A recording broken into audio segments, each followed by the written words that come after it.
أعوذ بالله من الشيطان الرجيم.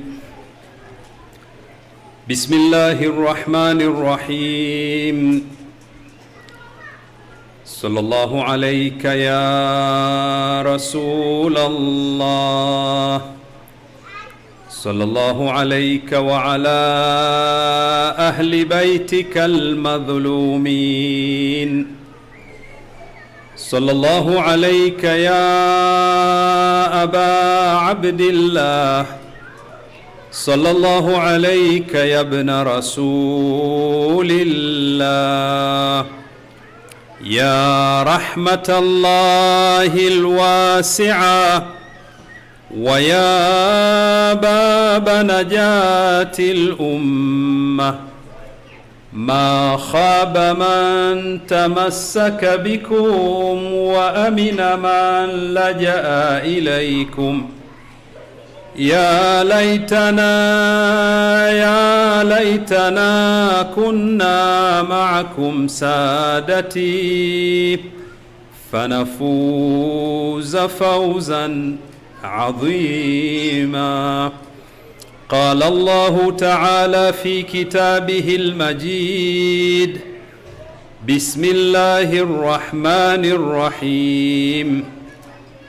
والذين تبوأوا الدار والإيمان من قبلهم يحبون من هاجر إليهم ولا يجدون في صدورهم حاجة مما أوتوا ويؤثرون على أنفسهم ولو كان بهم خصاصة ومن يوق شح نفسه فأولئك هم المفلحون. آمنا بالله. صدق الله العلي العظيم. صلوا على محمد وآل محمد. اللهم صل على محمد وآل محمد.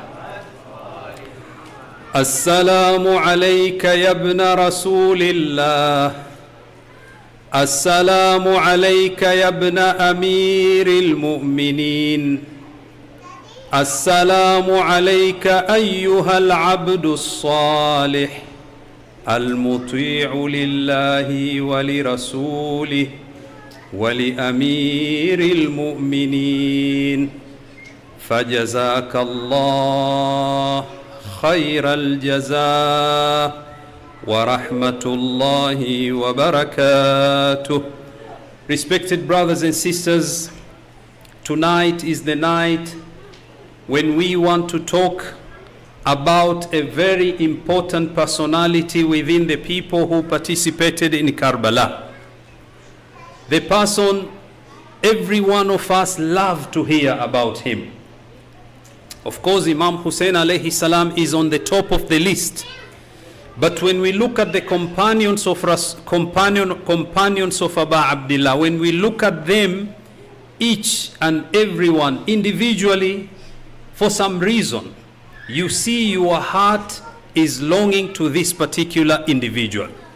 This is none but the one who is known as Abu al-Fadl al-Abbas.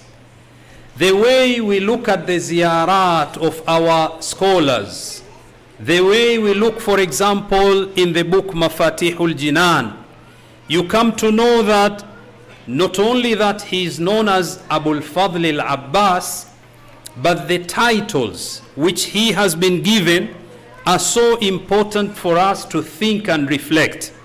You know that he is known as Al-Abdu Salih, the righteous servant of Allah. Abd Salih. Abu al-Fadl al-Abbas, when you look at his life, you don't see anything wrong. He wasn't a ma'soom. You look at the list of ma'soomina are 14. Abu al-Fadl al-Abbas is not there. But he is known as Al-Abdu Salih. Not only that, Al-Muti'u lillahi wa li rasulih wa li amir al-mu'minin wa lil Hasan wal Hussein. Of course, Fatima Zahra is among them. You look at Abu al-Fadl al-Abbas, you see this title number one, Not only he is Abdun al-Abdus Salih, the righteous servant of Allah, but also you find that he is al-Muti' lillah, the one who was obedient to Allah, obedient to Rasulullah, obedient to Amirul Mu'mineen, obedient to Fatimatu Zahra, obedient to brother Hassan, and obedient to Hussein, the Imam of his time. Al-Muti'u lillah wa li Rasuli wa li Amiril Mu'mineen, and the rest.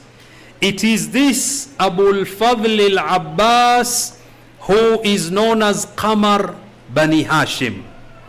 Not only that, he was handsome man. If you are now, sometimes we look at those painting photos, people try to paint the face of Abul Fadl al-Abbas. Even with that imagination, even with the imagination, you look at him, you say, wow, he was a handsome man, Abul Fadl al-Abbas. Physically, he was very fit. Mentally, very fit. Spiritually, very fit. This is Abul Fadl al-Abbas. And not only that, he was known as Qamar Bani Hashim. In Karbala, you can see clearly the children, the adults were looking for Abul Fadl al-Abbas whenever they had a need. Not only that, another title, Abul Fadl al-Abbas is known as Saqi Utasha Karbala. Saqi. He was the one who quenched the thirsty of the people who were in Karbala. He was the one who distributed water to the people who were there. Saqi Utasha Karbala. He was known as Hamilul Liwa. Imam Abi Abdullah al-Hussein alayhi salam did not give the banner or the flag except to him. He is known as standard bearer. Normally in Arabic culture, even in the time of Jahiliyyah, if you go to fight, the people who go to fight, the one who carries the flag is a hero. Look at Imam Hussein alayhi salam. He didn't give the flag which he was carrying to anyone, not to Ali al-Akbar, with full respect of each and every Shahid of Karbala, but he chose Abul Fadl al-Abbas. For the brothers and sisters who have visited Karbala, there is a particular place which is known as Al-Mukhayyam.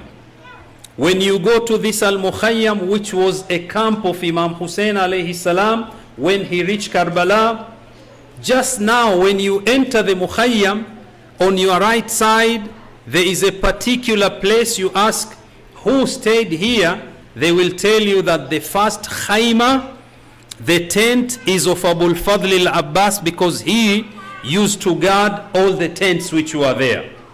Hamil al-Liwa. You don't give the standard to anyone except to one who is a hero. It is here we understand even non-Arabs, they call him Alamdar. Yeah, Alamdar, the one who carries the flag of Imam Abi Abdullah al-Hussein alayhi salam.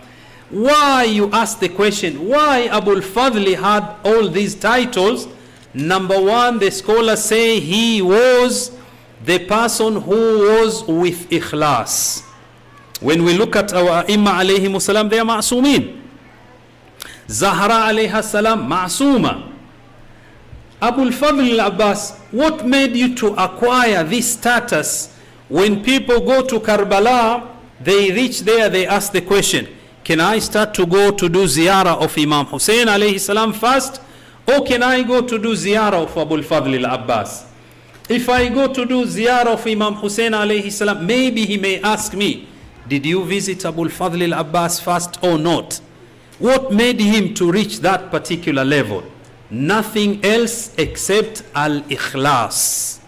And it is here our scholars, they say clearly, it is your ikhlas, your sincerity, which may raise you to the highest level in this world, fi dunya wal akhirah. It is that status of ikhlas which made him to be waliyun min awliya'illah. People of Iraq, not only that they know Abul Fadl al-Abbas with these old titles, but they reach to call him Imam al-Abbas. He's not one of the infallibles, but because of leadership which he had. When you look at Abul Fadl al-Abbas, you see al-Wafa, loyalty. He was very loyal. In Karbala, you ask yourself, when every shaheed, when every warrior came out to fight to defend Aba Abdullah al-Hussein alayhi salam, you find that Abul Fadl al-Abbas remained until the end. Why he didn't go in the beginning, or he just jumped out to start fighting? Because of al-Wafa. He listened to Abi Abdullah al-Hussein alayhi salam. Few times he came and he said, I want to go to defend you. Imam Hussein alayhi salam would say, no, wait, your time will come. He never ever disrespected Abu Abdullah al-Hussein alayhi salam. He said, yes, oh my brother, and oh Abu Abdullah. He used to give him the titles to show respect. This is al-Wafa. But when you look at all the qualities of Abul Fadl al-Abbas, not only that he was a brave man, and when we talk about brave man, we come to understand that Abul Fadl al-Abbas was born in the year 26 AH, and he lived with Amirul Mu'minin alayhi salam only for 14 years. But when he was 14 years of age, it was at that time the battle of Siffin took place. Can you imagine? The father is telling his son, you are going to fight. 14 years of age, you are going to fight. And he didn't say, father, I'm still young, please forgive me, choose another one.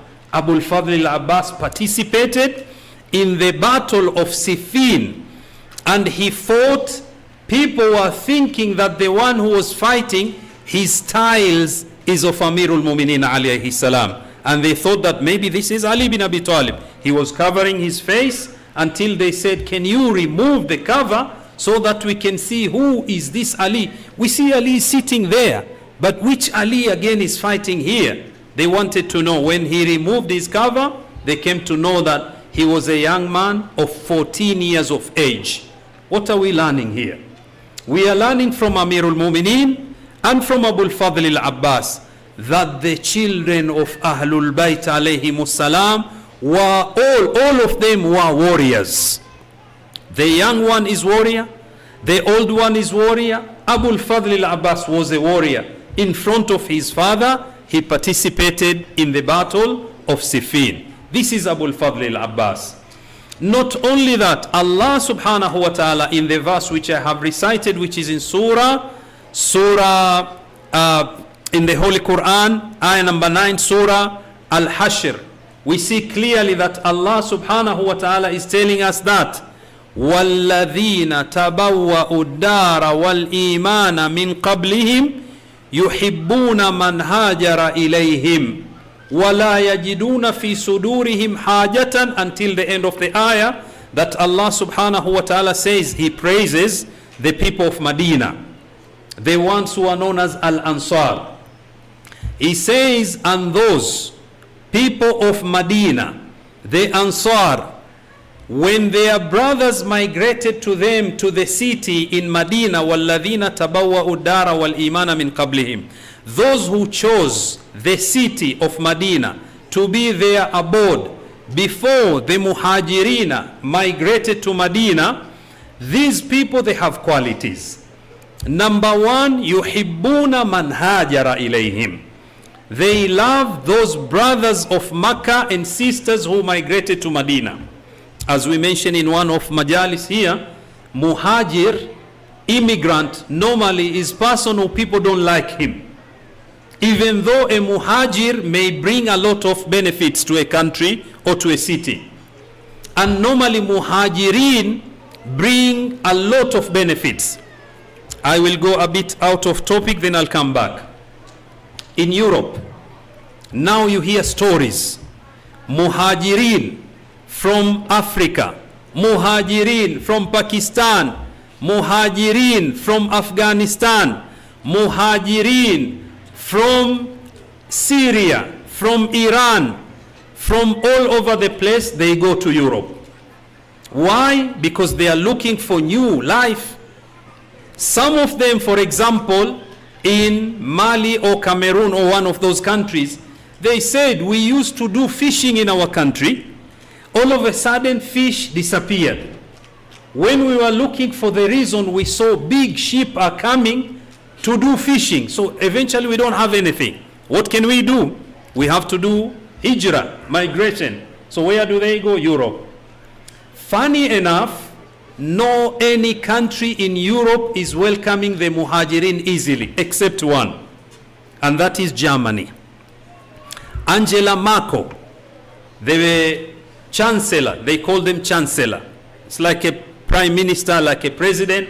Now she is no longer a chancellor. Some people said when the election came, she looked at her people, she know that no, they don't like me. Why? Because Angela Merkel allowed more than 1 million immigrants to go to Germany. It's not easy. 1 million and above. So you ask the question why? The reason is normally in these countries of Europe, people do not want to have more babies. The normal family, the standard family, they have only one child or two. So now when you look at those who are known as retired, people when they retire, they get pension. This pension, where do you get the money from? People say taxes. Government give taxes. But normally when you talk to the economists, they will tell you, the pension which you get it today, it is from the young people who are working. They work, they give taxes, and the taxes are given to the elderly people who are retired. Funny enough, the countries don't want to say, we want young people to come and work in order for us to get money. Why? Because they are Muhajirin. However, those who know that there are a lot of benefits, there are a lot of things which the country can benefit from Muhajirin, they know, do not hate the Muhajirin, especially the young people who come to work, they work hard and they give tax. So now Allah subhanahu wa ta'ala is giving us the same idea. We see it clearly in the ideas of Allah subhanahu wa ta'ala, in the eyes of Allah. وَالَّذِينَ تَبَوَّأُوا الدَّارَ وَالْإِيمَانَ مِنْ قَبْلِهِمْ يُحِبُّونَ.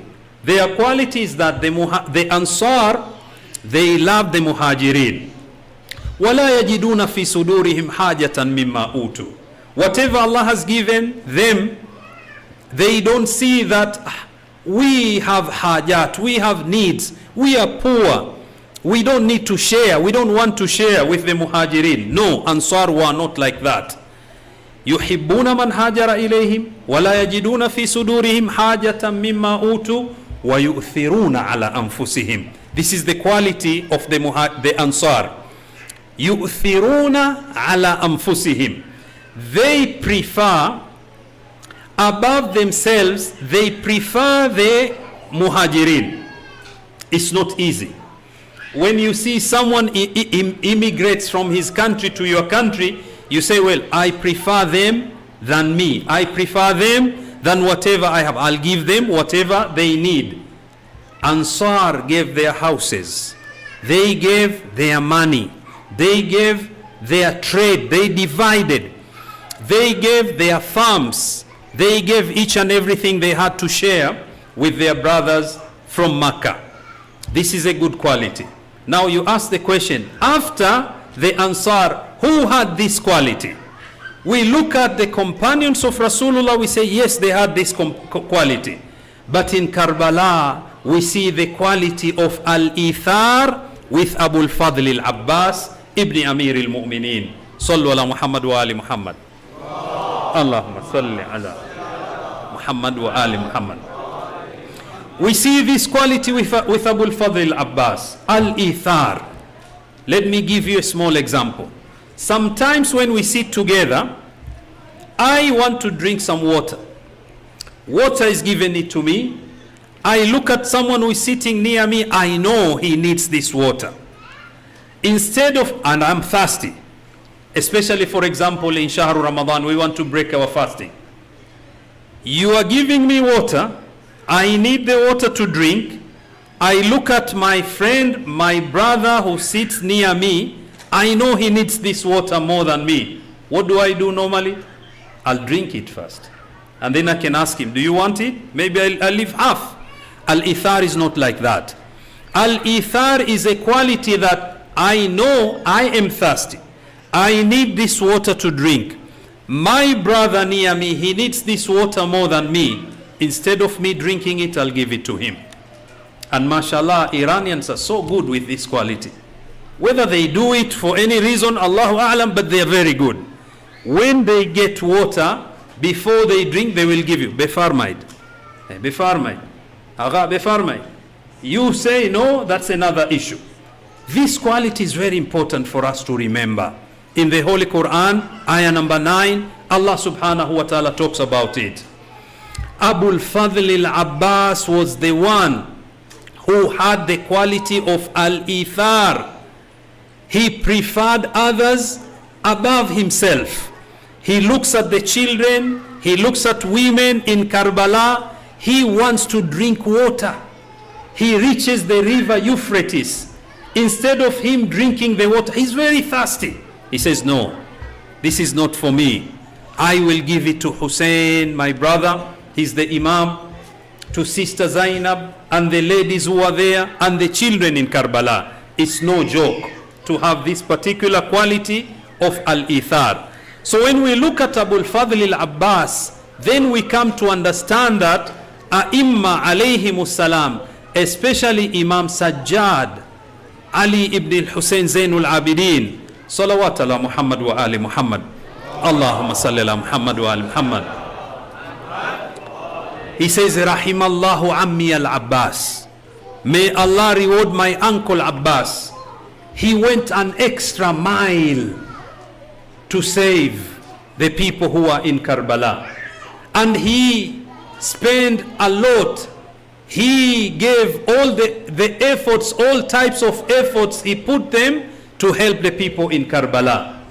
And he said, Abul Fadl al-Abbas was one who Allah subhanahu wa ta'ala tested him. I'm paraphrasing the words of Imam alayhi salam, that Allah subhanahu wa ta'ala, when he saw him lost both of his arms, Allah changed, replaced his arms with the wings. He is in paradise. He is flying with the angels.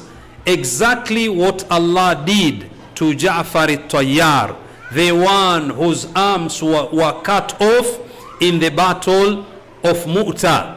This is Abul Fadl al-Abbas. Then Imam Sajjad alayhi salam says, Ammi al-Abbas has got a special place in Jannah. All the shuhada yughbitunahu. They have ghibta. Ghibta, there are two words in Arabic. One is hasad and another one which is ghibta. Hasad is when you see me with something, or I see you with something good and I don't want you to have it. This is hasad. It's a bad trait. It's a negative trait. While ghibta, you have something good and I see it is good, I say, MashaAllah, may Allah give you even more. If Allah wants, He can give me like yours. I want you to have it and I want to have it, but I don't want you to lose it. Abul Fadl al-Abbas, Imam Zainul Abidin alayhi salam says, the shuhada in Jannah, they will wish to have whatever the position Abul Fadl al-Abbas has. This is Abul Fadl al-Abbas. Now again we ask the question, why? We come to know it is because of ikhlas of Abul Fadl al-Abbas. There is a Sayyid by the name Sayyid Sabah al-Shubbar, a very big scholar. For the Arab brothers and sisters who speaks the Arabic and they follow Masail Fiqhiyya, at the time we have few scholars who, mashallah, their lectures can be viewed easily. One of them is him. Sayyid Sabah al-Shubbar, he tells us about karamat of Abul Fadl al-Abbas. Karamat. Karamat are extra powers which Allah subhanahu wa ta'ala gives someone. Karamat are like miracles which Allah can give it to you. Abul Fadl al-Abbas has got a lot of karamat. Before we mention this story, people of Iraq and other Arab countries who know the position of Abul Fadl al-Abbas, they go to visit Abul Fadl al-Abbas with their intentions. Some of them are sick people. They go to do dua at the grave of Abul Fadl al-Abbas. Their dua are fulfilled. I have seen with my own eyes some people who are ill. They were not cured. They went to visit Abul Fadl al-Abbas and they were cured because of their ziyarah. Some people didn't have children. They went there. They asked Allah at the Harram of Abul Fadl al-Abbas. Allah fulfilled their dua and wishes. Coming back to Sayyid Sabah al-Shubbar, he says his father told him this story. One day the father was passing in front of the Harram of Abul Fadl al-Abbas. All of a sudden he saw a group of people and the noises were going higher and higher. The father said to his son, I stopped there and I wanted to know what's going on here. People said, you see that lady, that woman there, and her husband, there's a problem. The husband has accused the wife that the wife has slept, forgive my language, has slept with another man. And this woman has become pregnant. The husband is accusing the wife. And the wife is saying, no, I did not sleep with any man. It was you who did this and I'm pregnant because of that. So now why are they here? Sayyid is asking. People said it's because this lady said he did qasam. He took an oath in the name or by the name of Abul Fadl al-Abbas, and that's why they are here now. So what's the story? This man married this particular woman. And there was problem. Like any husband and wives, there are issues. So the problem happened and the husband said, you know what? You better go to your family. Go to your family. So he took the wife back to their family. The wife stayed there. For some reason, this man was not a good man. There was no talaq, there's no divorce. After some time, the man said, you know what? Let me go visit my wife. Maybe we can have reconciliation. So he went to their family house. He knocked at the door. It seems that he knew that at that time, there was no father, there was no mother, there was no uncle, nobody, but the wife is in. He knocked at the door. The wife asked, who is there? He said, I am here. So the husband said, okay. The wife maybe thought that the husband has come for reconciliation. Opened the door. The husband came with big smile, talking and being good in terms of wordings. The wife wanted that, of course. She wanted reconciliation. For some reason, the husband said, you know what? Again, brothers, sisters, forgive my language. We are mentioning the story. He said, well, what do you think if we can sleep together? You are still my wife, I'm your husband. The wife for some reason said, but you know, the way you are coming, my mother, my father are not here.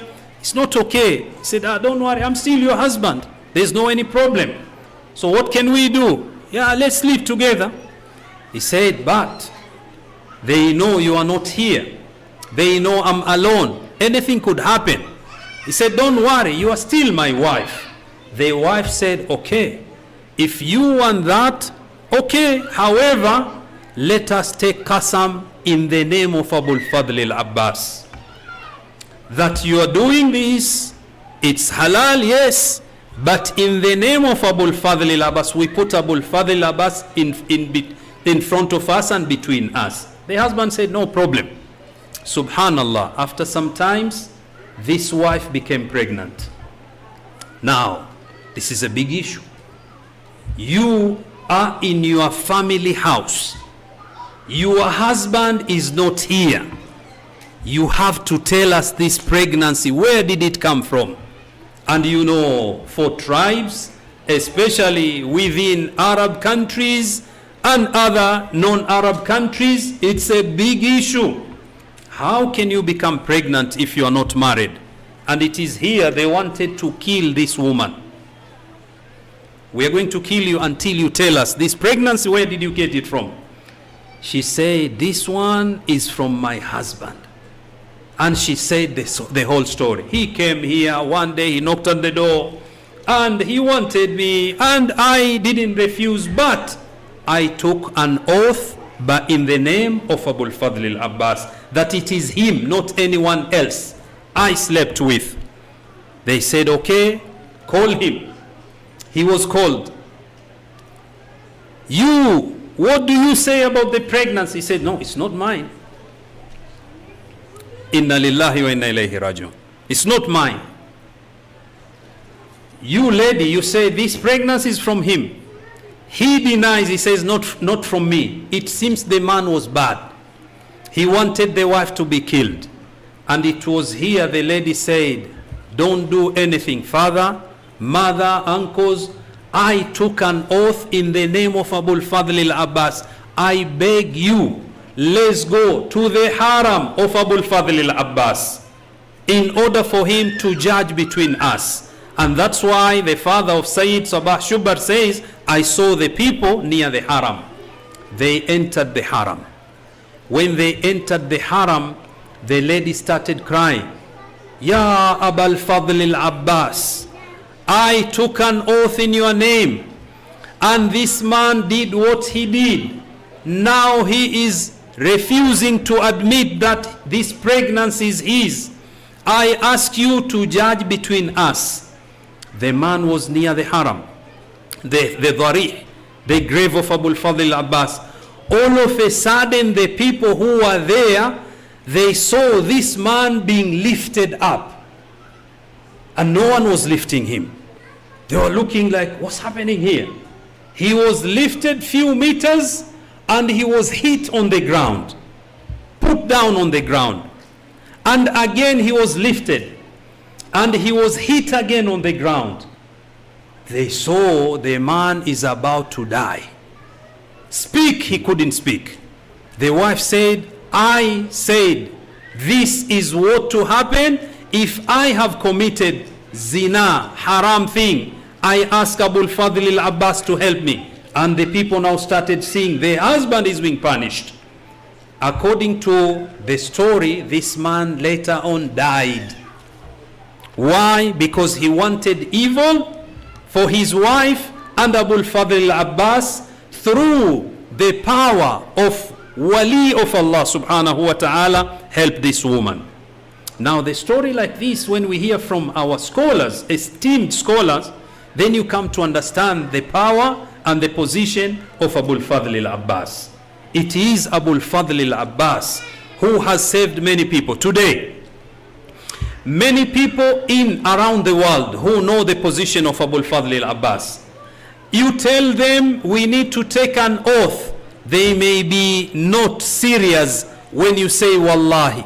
They may not be serious when you say billahi. They may not be serious when you say tallahi or the name of Rasulullah. But you say in the name of Abul Fadl al-Abbas, you will see the changes. It is Abul Fadl al-Abbas who Allah subhanahu wa ta'ala has honored him. Now, when you look at Abul Fadl al-Abbas in Karbala, then you come to understand that Abul Fadl al-Abbas on the day of Ashura, he was so tortured. He looked at the children of Karbala are crying, Al-Atash, Al-Atash. Thirsty is killing us. And it is here Abul Fadl al-Abbas comes to Imam Abi Abdullah al-Hussein alayhi salam, and he says, oh, Ya Aba Abdullah, give me permission to go and fight. Imam alayhi salam says, no, you wait, your time will come.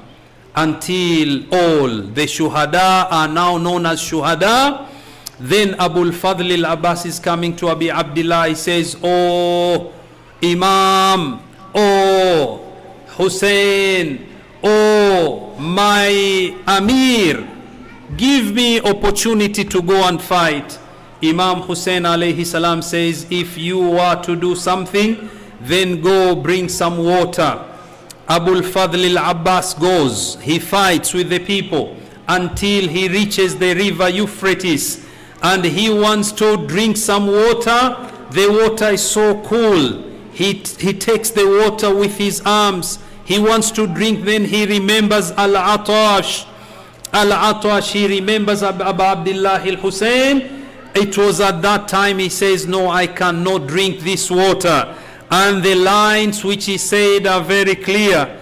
Ya nafsu min ba'dil Husayni huni wa ba'dahu la kunti an takuni hadha al-Husayn waridul manuni وتشربين بارد المعين تالله ما هذا فعال ديني. How can you drink this cool water while Hussein is thirsty?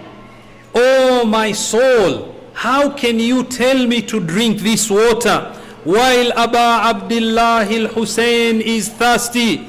He threw the water back to the river. He fills the container with water. He carries them with his right.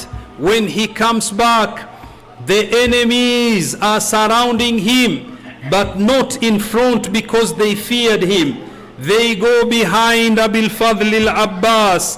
While he is there, it is then they come and they attack Abul Fadl al-Abbas.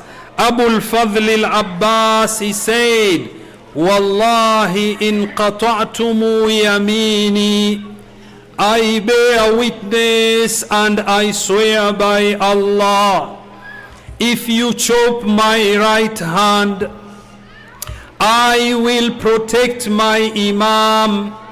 He carries the water with the left. Mu'minina, I ask you, if you are injured, you injure your finger, is it possible to forget the pain of your injuries?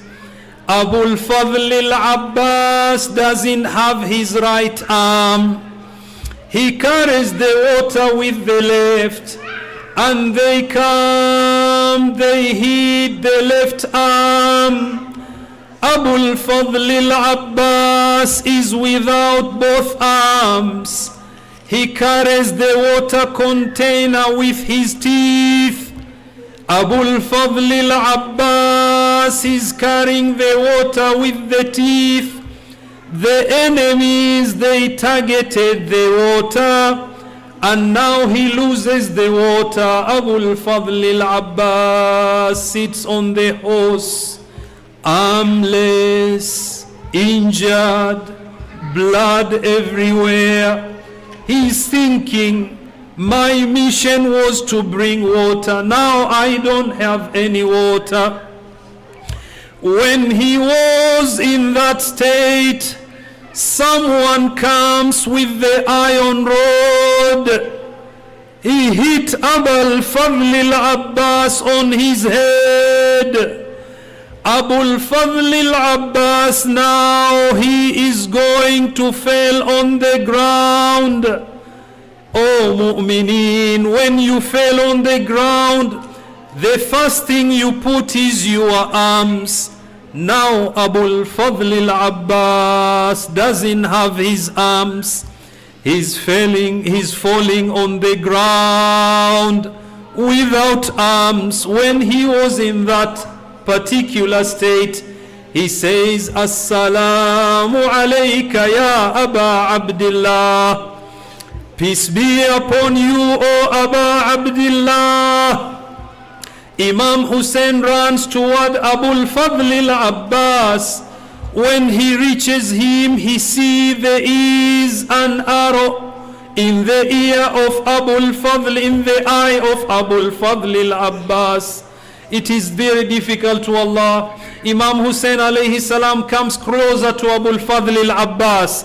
In one narration he says, Abu al-Fadl al-Abbas can't see.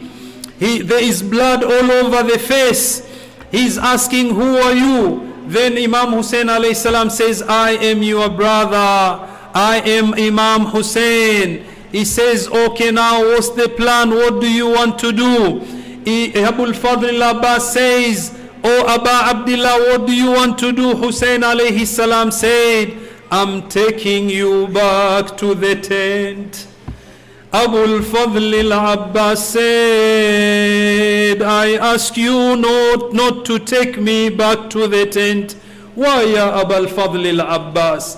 Because I promise water to the children. I promise water to Sakina.